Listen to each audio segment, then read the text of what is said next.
How does the feminine body act as a portal to other dimensions during sacred intimacy? The feminine is often seen as a bridge between the physical and the divine. And during sacred intimacy, that connection can become even more pronounced. When both partners are fully present and connected, the feminine energy can open up pathways to deeper states of consciousness, spiritual insights, and a sense of unity that transcends the physical realm. It's like tapping into a flow of energy that can be both grounding and transcendent at the same time. How and why have we forgotten that the feminine is such a bridge to a deeper expression of humanity? A lot of it has to do with cultural shifts over time. Historically, many ancient cultures revered the feminine and understood its connection to nature, spirituality, and creation. But as societies became more patriarchal, a lot of that reverence got lost or suppressed. Over time, the focus shifted more towards logic, reason, and masculine forms of power, which kind of overshadowed the intuitive, nurturing, and spiritual aspects of the feminine. But there's definitely a resurgence of that wisdom today as people are reconnecting with and honoring the feminine in new and ancient ways.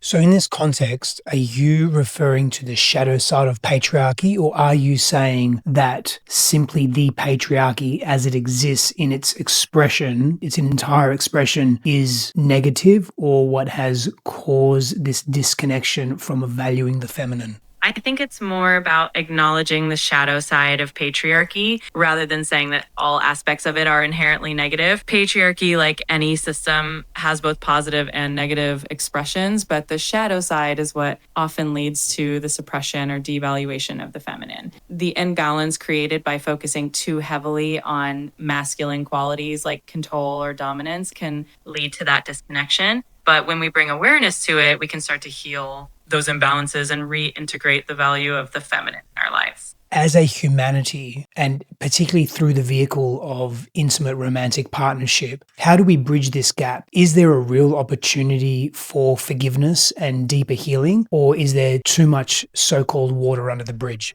I truly believe there's always an opportunity for forgiveness and deeper healing, especially through intimate partnerships. Relationships can be such powerful catalysts for growth and transformation when both partners are committed to understanding, compassion, and open communication. They can really bridge those gaps and heal old wounds. It's all about creating a safe space where both the masculine and feminine can be honored and expressed freely. And yes, even if there's been a lot of hurt in the past, the act of consciously choosing to reconnect and heal together can be incredibly transformative.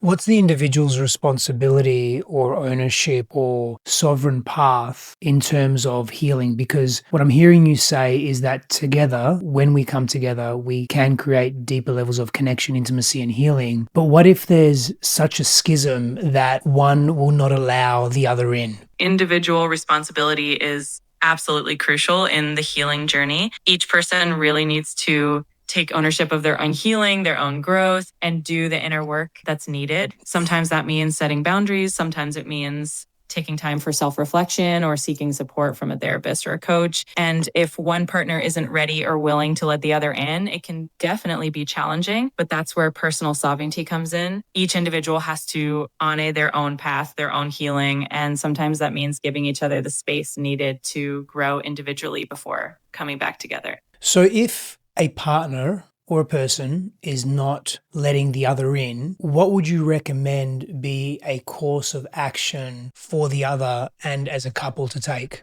When one partner isn't letting the other in, it can be really helpful to start with open and compassionate communication. It's important for the partner who feels shut out to express their feelings in a non-blaming way, really focusing on how they feel and what they need rather than what the other person is doing wrong. Sometimes having a neutral third party like a therapist or a coach can really help facilitate that conversation and create a safe space for both partners to be heard. It can also be really helpful for each person to focus on their own personal growth and healing because as each person grows individually, it often creates more room for deeper connection together.